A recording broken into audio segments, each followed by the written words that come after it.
Oke, saya akan menjelaskan berkaitan dengan tugas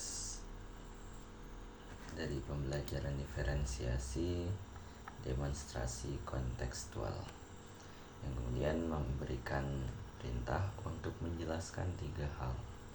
Yang pertama ialah pengertian dari pembelajaran diferensiasi itu sendiri.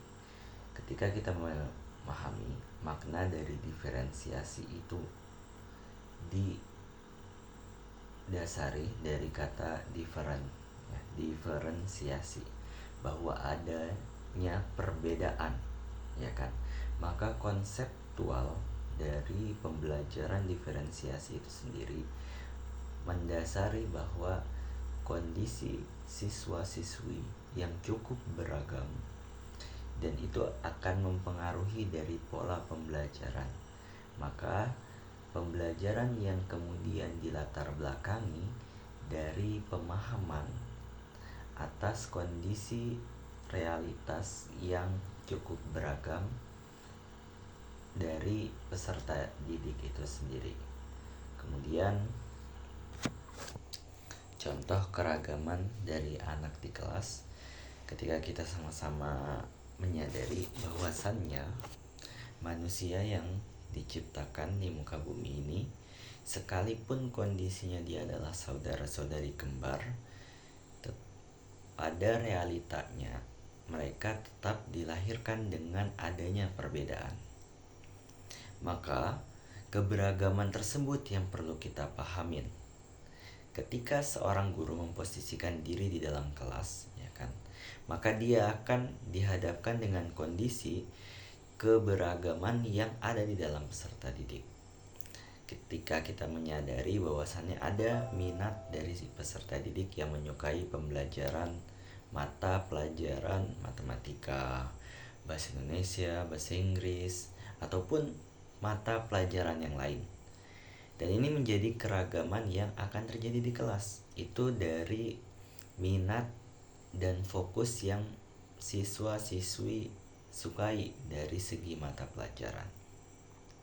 Ketika kita melihat dari keragaman yang lain, terdapat keragaman seperti minat belajar, kemudian keinginan belajar, kemudian cara belajar efektif dari setiap orang yang cukup berbeda. Ada orang yang kemudian dia lebih senang belajar dengan cara menghafal gitu ya, dengan berbicara. Kemudian ada juga yang lebih suka membaca. Nah, ini adalah keragaman yang perlu dipahami oleh seorang guru. Kemudian untuk teori pendukung yang melatar belakangi mengapa kemudian pembelajaran diferensiasi ini merupakan salah satu hal yang penting gitu untuk memperhatikan dari kondisi pendidikan yang ada saat ini. Yang pertama ialah teori yang disampaikan dari Tomlinson 2001 bahwa pembelajaran diferensiasi ini adalah penyesuaian proses pembelajaran di kelas untuk memenuhi kebutuhan belajar peserta didik setiap individu. Jadi orientasinya adalah seorang guru sebagai seorang fasilitator akan memberikan sesuatu yang dibutuhkan oleh murid. Ketika taraf pemahamannya masih kurang memahami atas materi tersebut, maka akan disesuaikan dengan murid-murid yang perkembangan belajarnya sesuai dengan dirinya. Jadi guru dapat menjelaskan dengan sesuai target ya. Ketika menjelaskan secara umum akan ada pembagian dari setiap murid yang taraf memahaminya sedikit lebih lambat, ada juga yang cukup cepat. Nah, ini yang menjadi hal yang penting dalam teori tersebut. Kemudian teori sistem ekologi yang disampaikan oleh Uri Brenner. Ia mengemukakan teori sistem ekologi ini menjelaskan perkembangan individu dalam interaksinya dengan lingkungan di luar dirinya yang terus-menerus mempengaruhi segala aspek perkembangannya. Ketika kita pahami bahwa pendidikan itu diberikan kepada siswa-siswi ya melalui apa yang dia lihat, apa yang ia dengar, dan apa yang ia rasakan. Maka lingkungan menjadi salah satu proses pendidikan yang cukup besar pengaruhnya. Maka melalui teori sistem ekologi ini perlu adanya pencocokan lingkungan dari setiap peserta didik sesuai dengan taraf pembagian taraf yang nanti seorang guru perlu pahamin.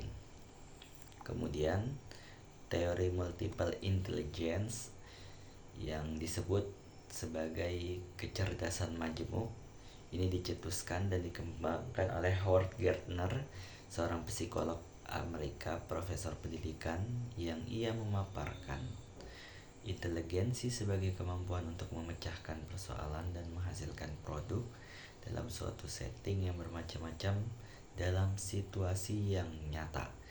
Jadi taraf pemahaman dari setiap peserta didik itu memiliki keragaman.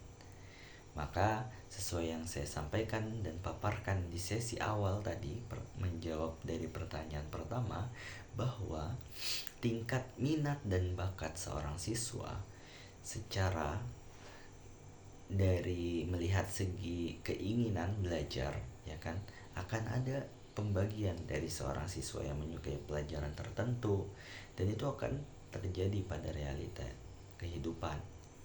Nah, oleh karena itu, taraf kecerdasannya juga akan terpengaruh oleh karena itu. Kemudian yang terakhir, teori dari Zone of Proximal Development yang menyampaikan bahwa tingkat perkembangan aktual dan tingkat perkembangan potensial. Jadi tingkat perkembangan aktual seorang anak dalam penyelesaian tugas mandiri, kemudian potensi yang menyelesaikan tugas dalam memecahkan permasalahan bersama orang-orang dewasa. Jadi ketika kita lihat bahwa tidak ada siswa-siswi yang tidak memiliki potensi dalam proses perkembangannya, mereka masih mencari jati diri.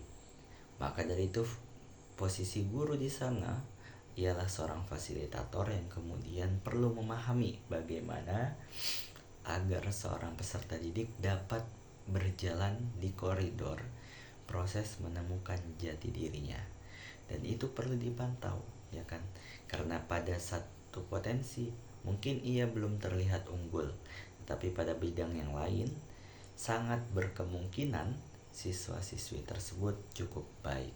Mungkin itu menjawab dari tiga pertanyaan tersebut. Terima kasih.